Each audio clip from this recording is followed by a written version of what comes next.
واشهد ان محمدا عبده ورسوله. اعوذ باللہ السمیع العلیم من الشیطان الرجیم من همزه ونفخه ونفثه. بسم اللہ الرحمن الرحیم. عم يتساءلون عن النبأ العظیم الذي هم فيه مختلفون كلا سيعلمون ثم كلا سيعلمون ألم نجعل الأرض مهادا والجبال أوتادا وخلقناكم أزواجا وجعلنا نومكم سباتا وجعلنا الليل لباسا وجعلنا النهار معاشا وبنينا فوقكم سبعا شدادا وجعلنا سراجا وهاجا وأنزلنا من المعصرات ماء ثجاجا لنخرج به حبا ونباتا وجنات الفافا ان یوم الفصل کان میقاتا. اللہ اکبر اللہ اکبر. یہاں اللہ رب العزت نے اپنی ربوبیت کے مظاہر ذکر فرمائے ہیں کہ انسان کی تخلیق اور پھر اس کی تکریم اور اس کے لیے یہ وسیع و عریض اہتمام و انتظام جو اللہ رب العزت نے اس کائنات میں فرمایا ہوا ہے کہ اس کی بنیادی ضرورتیں اور اس کی سہولت آسانی اور اس کے ذوق اور اس کے جو اللہ رب العزت نے نازک احساسات اس کے اندر ودیت فرمائے ہوئے ہیں، ان کی تسکین کا جو سامان فرمایا ہے، جو اس کے لیے اللہ نے انتظام و اہتمام فرمایا ہے، وہ سارا کچھ یہ بتاتا ہے کہ اللہ رب العزت نے اس کے لیے بہت ہی اعلیٰ درجے کا انتظام فرمایا ہے، اس کی زندگی کے لیے، اس کی بقا کے لیے اور اس کی سہولت کے لیے اور اس کی ضروریات کی فراہمی کے لیے اور اس کی آسانی اور آسائش کے لیے اللہ رب العزت نے وسیع انتظام کیا ہوا ہے. اور یہ سارا کچھ بے مقصد ہے، ایسے ہی مزے کرتا رہے. جب کہ یہ نظر آتا ہے کہ سارے انسان ایک جیسے نہیں ہیں، کچھ انسان نیکوکار ہیں، فرما بردار ہیں، عدل پسند ہیں، انصاف کرنے والے ہیں، ظلم نہیں کرتے، اور کچھ انسان ایسے ہیں جو بہت سرکش، نافرمان اور بہت ہی متکبر اور بڑے ہی سخت گیر ہوتے ہیں، اور کچھ درمیانے درجے کے ہوتے ہیں، کچھ ایسے ہوتے ہیں جنہیں پرواہ ہی کوئی نہیں. تو یہ سارے انسان ایک جیسے ہو جائیں، یہ انسان اگر ذرا بھی عقل اور بصیرت سے کام لے تو یہ بات نظر آتی ہے کہ یہ ناروا بات ہے، یہ مناسب نہیں ہے، ایسا نہیں ہونا چاہیے. کوئی بھی انسان کسی سے پوچھے کہ ایک بندہ جو ہے نا وہ بڑی اچھی زندگی گزارتا ہے، فرما برداری والی، نیکی والی اور لوگوں کے فائدے اور خدمت والی، اور ایک لوگوں کے لیے اذیت کا ہی باعث بنا ہوا ہے، ان کو تکلیفیں ہی دیتا ہے، دونوں ایک جیسے ہیں؟ کہے گا بالکل ایک جیسے نہیں، یہ اچھا ہو، ان کا انجام بھی ایک جیسا نہیں ہو سکتا. تو اللہ رب العزت نے اپنی ربوبیت کے مظاہر ذکر فرما کر اس سے جو چیز بالکل اس طرح ظاہر ہوتی ہے کہ ذرا بھی انسان دیکھے تو اس کا انکار نہیں کر سکتا، اس کا انکار نہیں کر سکتا. اور جو انکار کرتا ہے اس کے انکار کو سامنے رکھ کر پھر اللہ رب العزت نے بڑی تاکید کے ساتھ اور بڑی قوت کے ساتھ اور زور دے کر اس حقیقت کو واضح فرمایا ہے کہ یہ لوگ ہیں، ان کو الگ الگ کر دینا اور ان کا انجام الگ الگ ہونا یہ چیز حقیقی ہے اور قطعی ہے، اٹل ہے، اور یہ ہو کے رہے گی. اللہ رب العزت نے ان یوم الفصل کان میقاتا،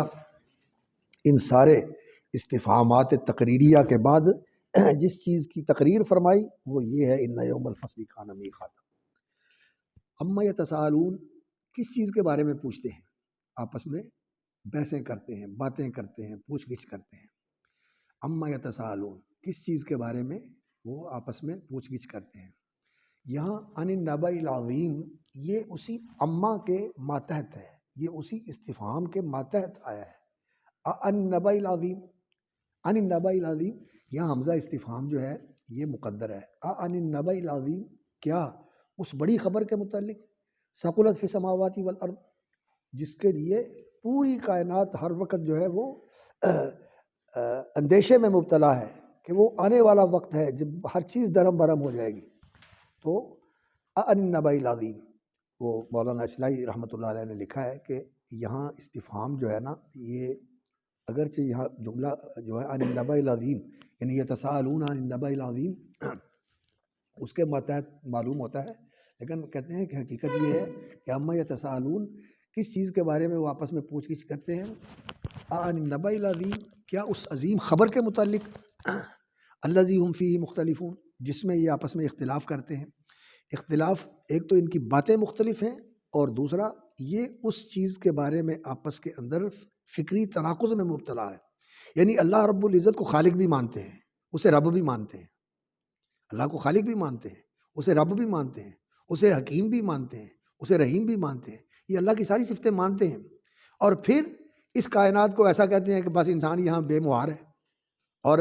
مرنے کے بعد دوبارہ زندہ نہیں ہوگا، اور یہ بھی مانتے ہیں کہ اس نے ہمیں زندہ کیا ہے، ہم کچھ نہ تھے، کنتم امواتا فاحیاکم، اللہ تعالیٰ نے تمہیں زندہ کیا جبکہ تم مردہ تھے، کچھ بھی نہیں تھے۔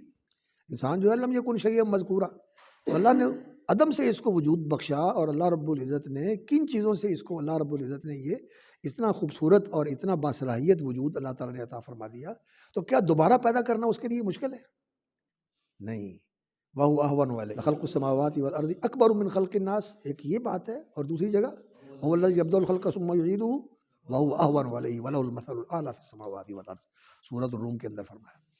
يَبْدَأُ الْخَلْقَ ثُمَّ يُعِيدُهُ، يَبْدَأُ الْخَلْقَ، یہ جو ہے نا ہم دیکھتے ہیں جانوروں کے اندر بھی اور اسی طرح نباتات کے اندر بھی، پہلے پیدا ہوتی ہے، پھر اسی سے بعد میں دوبارہ، پھر اسی سے دوبارہ، پھر اسی سے، یہ سلسلہ اسی طرح چلا جاتا ہے۔ اسی طرح انسانوں کو بھی سلسلہ اللہ تعالیٰ نے چلایا ہوا ہے، تو دوبارہ پیدا کرنا اللہ رب العزت کے لیے مشکل نہیں۔ تو یہ جو ان کے اندر ایک تو اختلاف ہے، جیسے کل ذکر کیا تھا، کوئی انکار کرتا ہے، کوئی اس کے بارے میں شک کے اندر مبتلا ہے، اور کسی نے اس کے بارے میں عجیب قسم کے تصورات اپنے ذہن میں سجا رکھے ہیں، تو یہ ان کا اختلاف ہے۔ اور کچھ لوگوں کا یہ اس اختلاف کے ساتھ ان کے اندر یہ تناقض بھی موجود ہے، تضاد بھی موجود ہے، کہ ایک طرف تو وہ اللہ رب العزت کو حکیم و رحیم مانتے ہیں، اور دوسری طرف اللہ رب العزت کے بارے میں یہ تصور رکھتے ہیں کہ وہ دوبارہ پیدا نہیں کرے گا، اور بروں کو برائی کی سزا نہیں دے گا، اور نیکوں کو ان کی بھلائی کیا صلہ اور اجر اللہ رب العزت نہیں عطا کرے گا۔ والذی هم فیہ مختلفون عن النبأ العظیم عن النبأ العظیم، اور انہوں نے مثال ذکر کی ہے، کہتے ہیں الم نشرح لک صدرک ووضعنا عنک وزرک، بظاہر تو یہ لگتا ہے کہ یہ خبر ہے، الم نشرح لک صدرک اما وضعنا عنک وزرک، اصل بات یہ ہے الم نشرح لک صدرک اما وضعنا عنک وزرک، ووضعنا عنک وزرک جو ہے نا، یہ لفظاً تو خبر ہے، لیکن معنی یہ اسی استفہام کے ماتحت آ رہا ہے۔ اس کا معنی یہ ہے کہ ہم نے آپ کا بوجھ اتار نہیں دیا، وضعنا عنک وزرک، تو یہاں استفہامیہ انداز جو ہے اس کی تقریر کرنے کے لیے کہ معنی یعنی یہ اسی استفہام کے ماتحت ہے، اور ذرا وہ لے کے آئیں گے کیا نام ہے اس کا، ابن عاشور کی تفسیر اور کشاف، یہ والا حصہ جس میں یہ آیتیں ہوں، سب کے اوپر منصب ہے یہ استفہام تقریری کے تحت، یہ ساری چیزیں جو بعد میں ذکر ہوئی ہیں، الم نجعل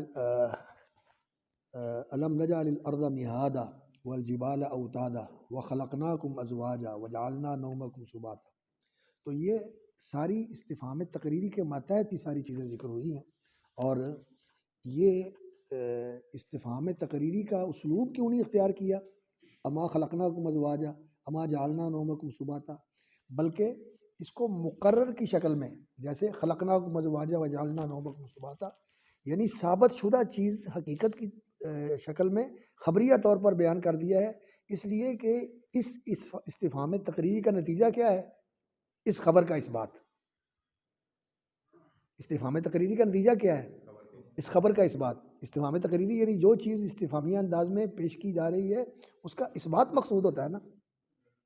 کہ یہ چیز ثابت ہے، کیا تو ایسا نہیں ہے، یعنی ایسا ہے، کیا میں نے ایسا نہیں کیا، یعنی میں نے ایسا کیا ہے۔ تو استفہام تقریری کے اندر یہی چیز ہوتی ہے نا، کہ جس چیز کا استفہامیہ انداز میں پوچھا جا رہا ہے اس کی تقریر کرنا ثابت مقصود ہوتا ہے۔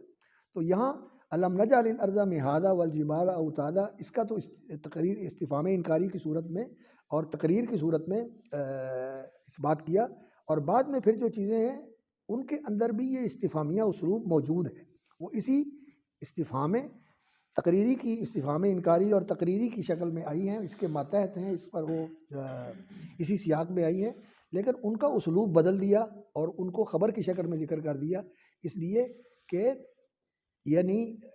وہ استفہام کر کے اور اس پر انکار کیا کہ تم جو یہ بات کرتے ہو یہ اس کا جو ہے نا وہ مقصود یہ ہے کہ وہ بات ثابت اور مقرر ہے، تو اس کو مقرر شکل میں اللہ رب العزت نے بیان کر دیا۔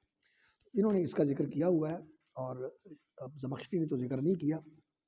شاید دوسرے لوگوں نے ذکر کیا ہوگا۔ تو بہرحال یہاں اللہ رب العزت نے اپنی ربوبیت کا ذکر فرمایا ہے، اور وہاں پیچھے بھی جو آیا ہے تو وہاں استفہام جو ہے وہ مقدر ہے، یعنی عن النبأ العظیم۔ تو یہاں اللہ رب العزت نے فرمایا الم نجعل الارض مہادا، کیا ہم نے زمین کو بچھونا نہیں بنایا؟ مہد یمہد تمہید، اس کا معنی ہوتا ہے کسی چیز کو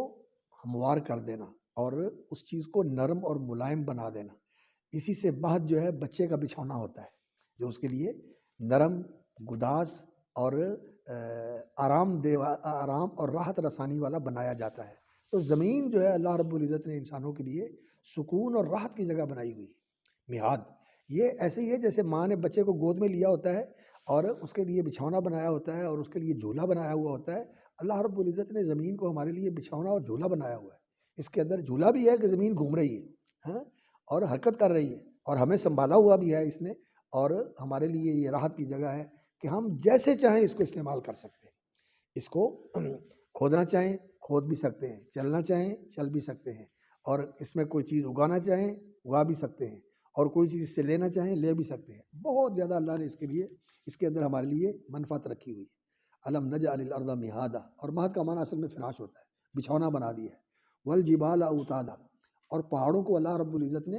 میخیں بنا دیا ہے۔ وتد کی جمع اوتاد، وتد کہتے ہیں یہ جو ہوتا نہیں ہے کھونٹا جس کے ساتھ خیمے کی تنابیں باندھتے ہیں، اس کو وتد کہتے ہیں۔ اوتاد جو ہے نا ان کھونٹوں کو کہتے ہیں، لکڑی کے موٹے موٹے ٹکڑے نہیں ہوتے جو زمین میں گاڑ دیتے ہیں اور ان کے ساتھ پھر خیمے کی تنابیں باندھ دیتے ہیں، ان کو اوتاد کہتے ہیں۔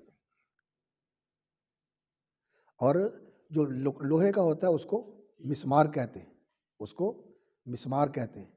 اور مسامیر اس کی جمع ہوتی ہے جو لکڑی کے اندر چلا جاتا ہے۔ اور دسر جو ہے ذاتی الواح و دسر، ذاتی الواح و دسر، دسر جو ہے یہ کہتے ہیں اس لکڑی کو جو لکڑی کے اندر سوراخ کر کے اس لکڑی کے جوڑ کو مضبوط کرنے کے لیے لگائی جاتی ہے۔ یہ عربی زبان کی فصاحت ہے، یعنی کیل اور ہے، کھونٹا اور ہے، اور یہ وہ لکڑی کی جو پھالیں نہیں لگاتے اس کو دسر کہتے ہیں، اس کو دسر کہتے ہیں۔ تو یہ عربی زبان کی ایک بڑی ہی جو ہے نا امتیازی خصوصیت ہے کہ اس کے اندر الفاظ کی وسعت بھی بہت ہے اور ان کے اندر تنوع بھی بہت ہے، کہ ایک ایک چیز کے لیے الگ الگ نام ہے، ایک ایک چیز کے لیے الگ الگ نام ہے۔ وہ پہلے ابن السکیت ابو یوسف یعقوب ابن اسحاق السکیت بہت بڑے لغت کے امام تھے۔ ان کی کتاب اصلاح المنطق اور کتاب الالفاظ یہ لوگ حفظ کیا کرتے تھے۔ ہم لوگ تو کتابیں حفظ کرنا چھوڑ گئے، قرآن بھی حفظ نہیں کرتے۔ اب مولوی بہت سارے ایسے ہوتے ہیں جو قرآن کے حافظ بھی نہیں ہوتے،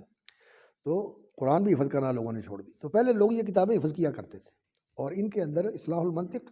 اور کتاب الالفاظ، یہ اصلاح المنطق تو یہ لفظوں کا تلفظ صحیح کرنے کے لیے کہ اس کو کیسے بولنا ہے، کسر کے ساتھ بولنا ہے یا فتح کے ساتھ بولنا ہے یا ضم کے ساتھ بولنا ہے، اور دونوں طرح جو ہے اس کے اندر روایت ہے، یہ سارا کچھ اس میں بیان کیا ہوا ہے اصلاح المنطق میں۔ اور کتاب الالفاظ میں ہر ایک معنی کے لیے جو مختلف الفاظ ہیں اس کے درجے مختلف ہوتے ہیں اور اس کی انواع مختلف ہوتی ہیں،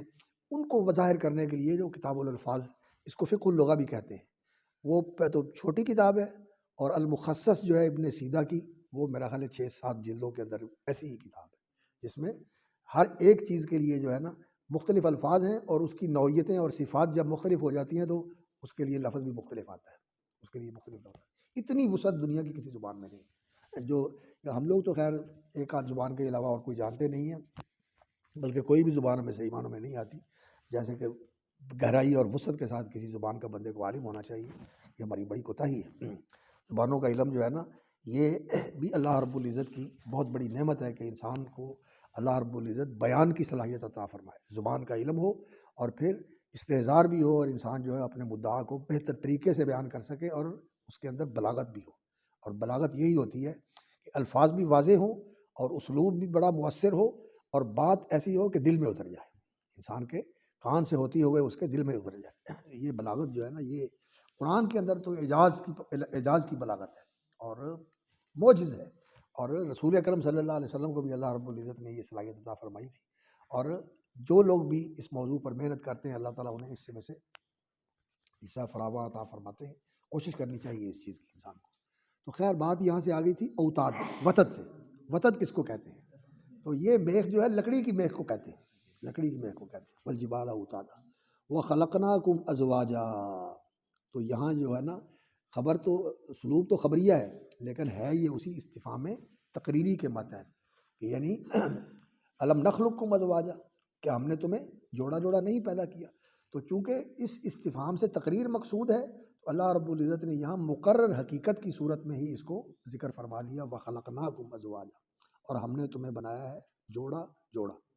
اصنافاً ذکرا و انثی، ایک صنف جو ہے نر ہے اور ایک صنف جو ہے وہ مادہ ہے، ذکر ہے اور انثی ہے، ازواجا۔ اور ان دونوں کے اندر نسبت جو ہے وہ ضدیت کی ہے، ایک دوسرے کی ضد ہوتی ہے،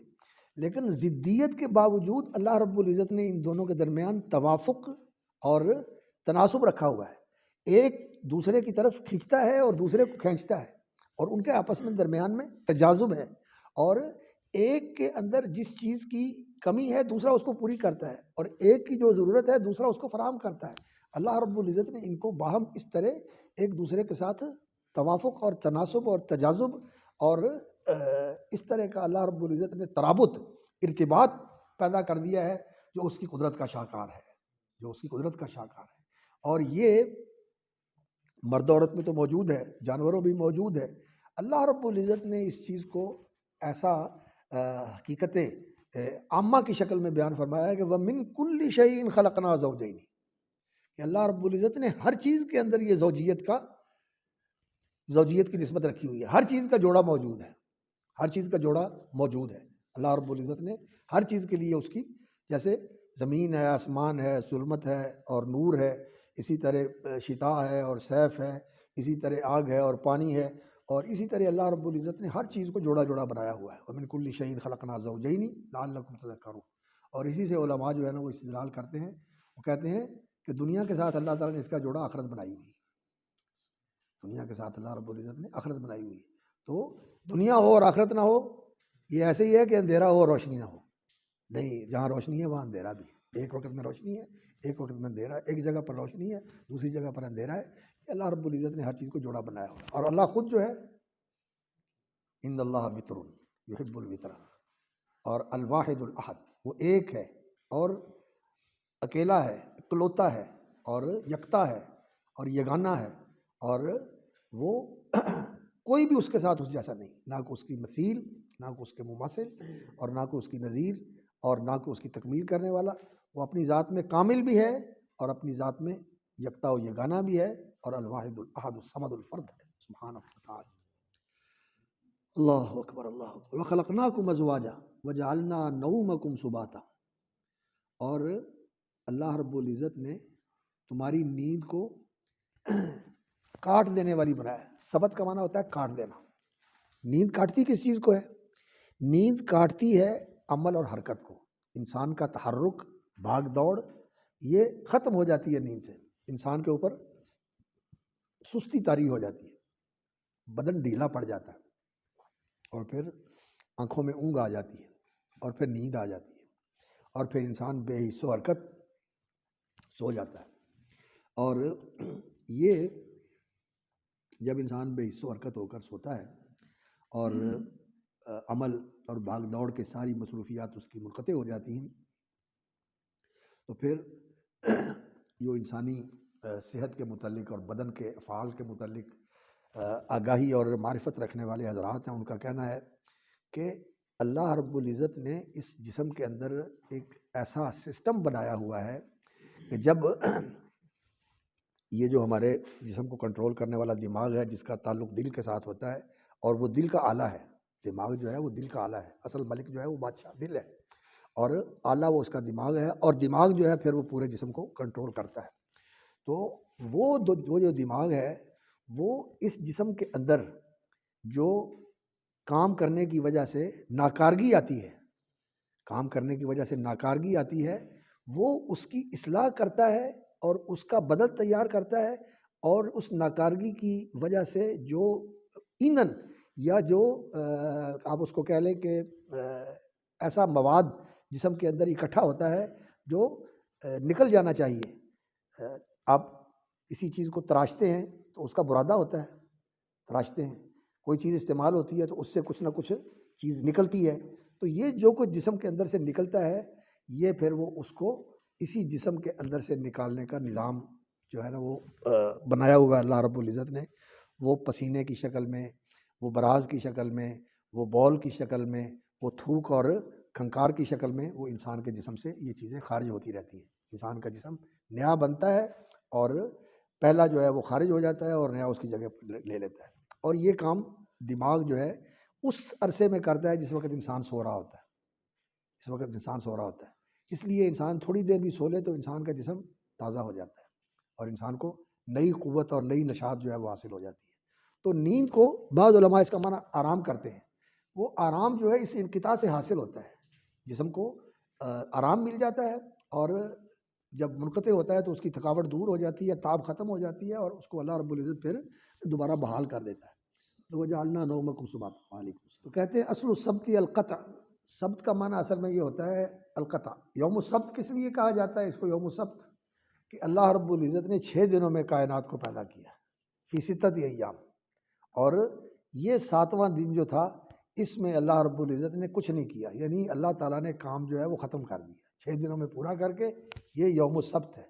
اور یہودیوں نے اس کو منتخب کیا اپنے لیے کہ اللہ رب العزت بھی تخلیق سے فارغ ہو گیا اور ہم بھی اپنے کام دھندوں سے فارغ ہو کر اس دن کو اللہ کی عبادت کے لیے مختص کر دیتے ہیں. لیکن انہوں نے پھر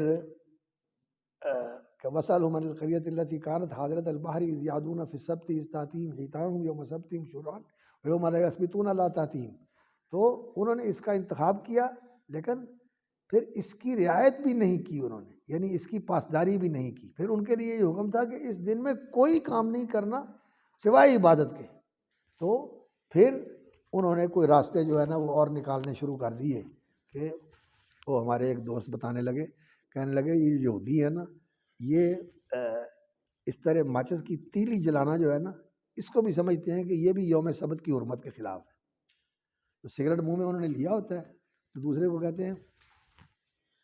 یہ ماچس لگا کے میرا سگریٹ جلا دو تو اس کو حرمت کے خلاف سمجھتے ہیں، اور باقی دوسرے کام کرتے رہتے ہیں. ویسے انہوں نے چھٹی بنائی ہوئی ہے، عیسائیوں نے اتوار کے دن کی چھٹی بنائی ہوئی ہے اور انہوں نے ہفتے کے دن کی چھٹی بنائی ہوئی ہے. تو ہفتے کے دن وہ سارے معمولات جو ہے نا وہ بند رکھتے ہیں. یورپ میں اس لیے 2 چھٹیاں ہوتی ہیں، ایک ہفتے کی ایک اتوار کی، 2 چھٹیاں.